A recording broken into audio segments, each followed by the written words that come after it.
రాష్ట్రంలో అసెంబ్లీ జరుగుతున్న తీరుపై వైఎస్ఆర్ కాంగ్రెస్ పార్టీ తీవ్ర ఆవేదన వ్యక్తం చేసింది. ప్రజా సమస్యలు ప్రస్తావించే అవకాశం రాకపోవడం బాధ కలిగిస్తోందని పార్టీ శాసనసభాపక్షం ఉప నాయకురాలు శోభా నాగిరెడ్డి అన్నారు. రాష్ట్రంలో అనిశ్చితికి ప్రభుత్వమే కారణమని స్పష్టం చేశారు. టీఆర్ఎస్ ఎమ్మెల్యేలను సస్పెండ్ చేస్తూ చేసిన తీర్మానాన్ని వైఎస్ఆర్ కాంగ్రెస్ పార్టీ ఖండించింది. ముఖ్యంగా ఈ రోజు రాష్ట్రంలో వైఎస్ రాజశేఖర రెడ్డి గారు చనిపోయిన రోజు నుంచి మరి అసెంబ్లీ జరుగుతున్నటువంటి తీరు కానివ్వండి, ఈ రాష్ట్రంలో ఒక అనిశ్చితమైనటువంటి పరిస్థితి ఏర్పడింది సార్. దానికి ప్రధాన కారణం ప్రభుత్వం సార్.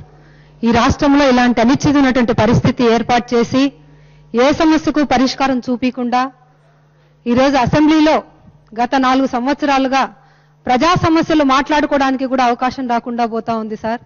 ఈరోజు మనకి ఎవరు హక్కు ఇచ్చారు సార్? ప్రజల ధనాన్ని ఇంత వృధా చేస్తూ గంటలు గంటలు అసెంబ్లీలో అర్జెంట్ చేసుకుంటూ ప్రజలు అసహించుకునే పరిస్థితి కల్పిస్తా ఉన్నారు సార్. ఈరోజు అసెంబ్లీలో మొట్టమొదటి ఎమ్మెల్యేలుగా అయినటువంటి వాళ్ళకైతే కనీసం గొంతు ఎత్తడానికి కూడా అవకాశం లేనటువంటి పరిస్థితి బహుశా రాజకీయాలు ఉన్నటువంటి వాళ్ళు ఎవరు కూడా మొదటిసారి చూస్తా ఉన్నారు సార్. దీనికి తీవ్రంగా ఖండిస్తా ఉన్నాము ఇలాంటి పరిస్థితికి.